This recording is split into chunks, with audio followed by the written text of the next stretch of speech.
Hello guys! Hello Aries! Welcome dito sa aking channel, Kapalaran 888 Aries. Alamin natin Aries kung anong messages, vibration, gabay energy para sa inyong lahat. Ito general reading, so pwede kang makaresonate, gamitin mo yung intuition sa panonood. By the way Aries, ito ay para sa unexpected events, happenings, positive or negatives, blessings na posibleng darating sa iyo sa taong ito. Okay? Okay. Wow, Aries. Okay, so first two cards mo is major arcana siya. So, dalawang major events, major happenings, major blessings ang posibleng darating sa'yo. Na which is, sobrang positive ng two cards na to. Aries, simulan natin dito sa The Sun. So, yung The Sun is siya yung pinakamasaya, pinaka-happy, pinaka-joyful, pinaka-gracious na energy sa lahat ng tarot deck. Tarot. Sa card na to, sinasabi na this year, there's a time of great joy and success. Okay? Maraming brilliant new beginnings na posibleng magdala sa'yo sa magical opportunities. Lahat ng plano mo ay posibleng papabor sa'yo. Okay? And you are very, very grateful, very happy, very thankful sa lahat ng blessings na matatanggap mo or natanggap mo. Next is Chariot. Itong Chariot is travel. So, travel, movement, option, decision. So, nakikita ko sir dito na posibleng mayroon kang harvest or rewards na matatanggap from your hard work. And mababalance mo yung iyong priorities or parang yung mga iba sa inyo, kung nagmo-multitask kayo Aries, ay posibleng maayos nyo siya. Okay? Parang mahahawakan mo siya ng tama. Punong-puno ng determinasyon and willpower. May iba sa inyo na makakatanggap ng public recognition, makakatanggap ng reward, ng award, or anything. Okay?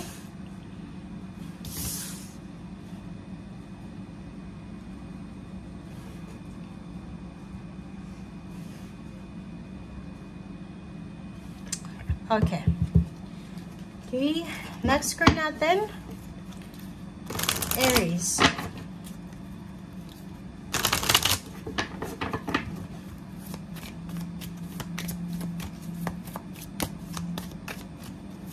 Okay, communication freely. Communication freely. So, nakikita ko Aries na for the year of 2025, maganda yung communication dito. Hindi ka makakakuha dito ng kaaway kasi maganda yung takbo ng every conversation na involved ka. Parang sinasabi sir dito na maayos mong masasabi yung gusto mo. Maayos mong maipaparating kung ano yung nilalaman ng puso mo. Yung parang wala ng blockages. Kasi, siguro for several years, ang daming blockages. Marami kang kinakatakutan. Natatakot kang sabihin kung ano yung nararamdaman mo. But this year, nakikita ko na maganda yung communication. And, parang yung flow ng communication dito is balance. Okay.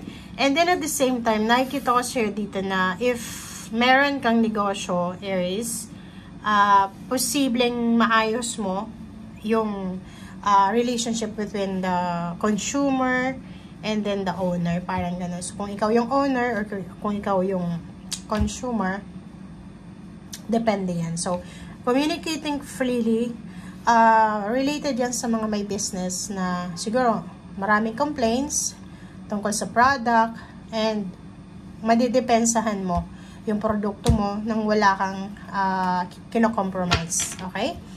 And yun, nakikita ko sir dito na maganda yung flow ng energy mo for this year kasi mawawala yung mga distractions, mawawala yung parang gumugulo sa'yo, yung mga hindrances. Okay, Five of Cups. And then, Knight of Pentacles. So, nakikita ko sir dito, be careful kasi posibleng maraming offers sa'yo dito ng work or pagkakakitaan or source of income. Maging maingat ka kasi posibleng hindi mo masyadong mapag-isipan.